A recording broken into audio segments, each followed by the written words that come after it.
Ted Lieu was able to extract the truth from Robert Mueller. President Trump is a criminal.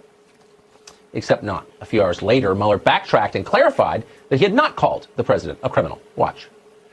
Now, before we go to questions, I want to add one correction to my testimony this morning. I want to go back to one thing that was said this morning by Mr. Lieu, who said, and I quote, "You didn't charge the president because of the OLC opinion." That is not the correct way to say it. As we say in the report, and as I said at the opening, we did not reach a determination as to whether the president committed a crime. Mueller wasn't saying anything new. He was just repeating what he'd been saying for months. But Congressman Ted Lieu was not convinced by this. Indeed, Ted Lieu smelled a rat. There had to be a reason that Robert Mueller was unwilling to disavow 2 years of work and all of his prior statements to produce a Democratic talking point for Ted Lieu.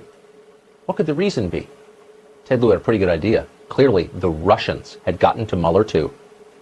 You were at the center yesterday of one of the most dramatic moments of the hearings with Robert Mueller. He had to walk back his testimony to you in response to your questioning. It wasn't until there was a recess in the Intel committee that he started to walk some of that back. I don't know who got to him. I don't know who talked to him. But that was very odd what he did. Well, what are you suggesting? Are you saying he only did that because of pressure from someone?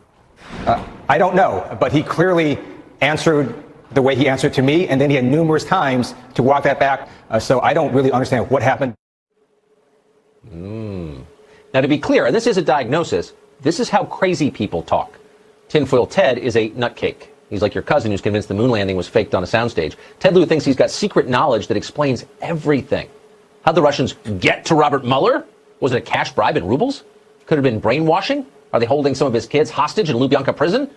Hopefully one of our dutiful congressional correspondents will ask Ted Lieu for details. We'd like to know.